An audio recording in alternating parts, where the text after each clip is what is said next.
In today's healthcare discourse, we're seeing a significant drop in sentiment, clocking in at -0.75, which is notably below our historical baseline.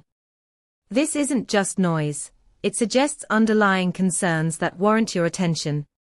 With momentum at +0.98, there's a clear upward trend in engagement, which means people are talking, but not positively.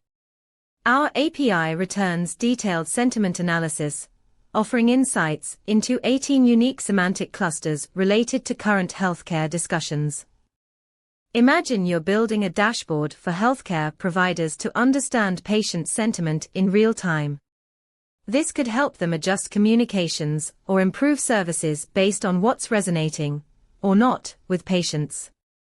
If you want to dive deeper into this data and leverage it for your own projects, check out pulsebit.logenterprise.com/docs. Your next big insight might just be a call away.